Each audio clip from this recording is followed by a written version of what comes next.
Assalamualaikum warahmatullahi wabarakatuh. Salam sejahtera. Perkenalkan, nama saya M. Iksanuddin Al-Ghifari dari kelas PAI C5 NIM 18930440099. Di sini saya akan menjelaskan tentang teknik pembinaan dan penerapan disiplin peserta didik. Teknik pembinaan dan penerapan disiplin kelas setidaknya terdapat 3 teori menurut Anas Purwanto. Yang pertama, teknik eksternal kontrol; yang kedua, teknik internal kontrol; yang ketiga, teknik kooperatif kontrol.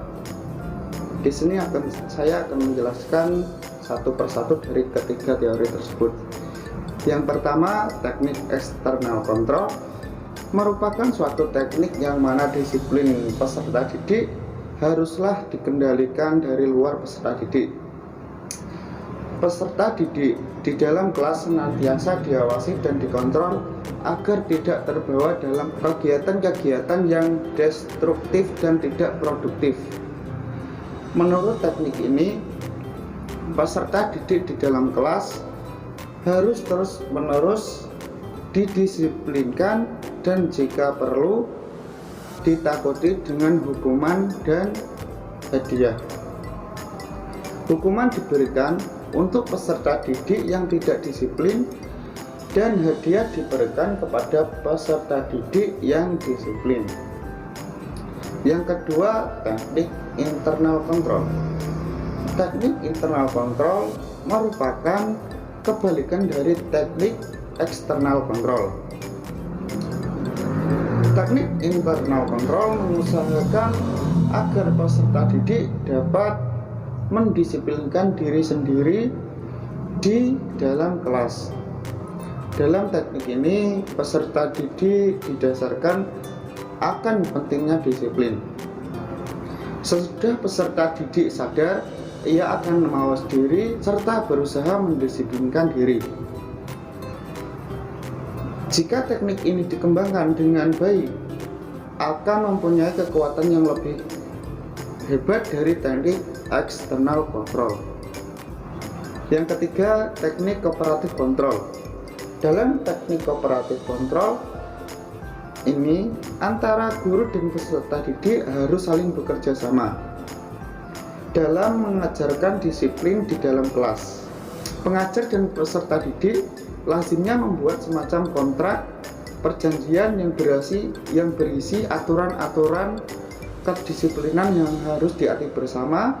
Sanksi-sanksi atas kedisiplinan juga dibuat serta ditaati bersama.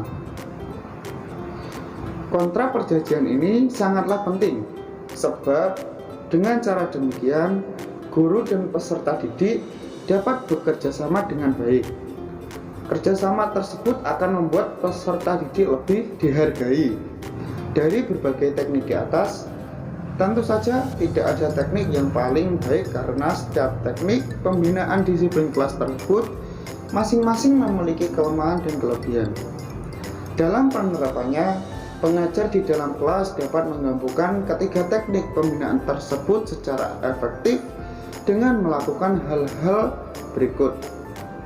Yang pertama, pengajar mencontohkan perilaku yang tertib kepada peserta didiknya. Yang kedua, guru memisahkan peserta didik dari perilakunya. Yang ketiga, guru membuat peserta didik menerima tanggung jawabnya. Yang keempat, pengajar sebaiknya dapat menemukan solusi atas perilaku peserta didik yang tidak diharapkan daripada memberikan konsekuensi. Yang kelima, pengajar memberikan umpan balik yang positif ketika perilaku bertambah baik. Yang keenam, pengajar menghapus bersih daftar kesalahan peserta didik dan mampu berpikir positif kepada peserta didiknya. Yang ketujuh, pengajar fokus memberikan penghargaan kepada peserta didik yang berperilaku baik. Yang kedelapan, pengajar bekerja sama dengan kepala sekolah dan wali peserta didik untuk mengatasi perilaku buruk pada peserta didik. Untuk meningkatkan perilaku disiplin anak atau para murid, seorang guru harus bisa mengatur peserta didik itu sendiri karena terdapat berbagai macam-macam karakter. Seperti yang dijelaskan oleh Lau Anne Johnson, terdapat tingkatan atau cara memelihara perilaku disiplin pada peserta didik. Yang pertama, abaikan si pelanggar. Yang kedua, kirim pesan-pesan nonverbal atau bahasa tubuh. Yang ketiga, memberikan kartu perilaku. Yang keempat, ajak berbicara. Yang kelima, ambil waktu istirahat. Yang keenam, telepon orang tua. Yang ketujuh, tanda tangani kontrak. Yang kedelapan, meminta penguatan. Yang kesembilan, meminta perpindahan. Yang ke-10, pindahkan pelaku. Sekian penjelasan dari saya, kurang lebihnya mohon maaf. Apabila ada kesalahan, saya mohon maaf yang sebesar-besarnya. Wassalamualaikum warahmatullahi wabarakatuh. Salam sejahtera.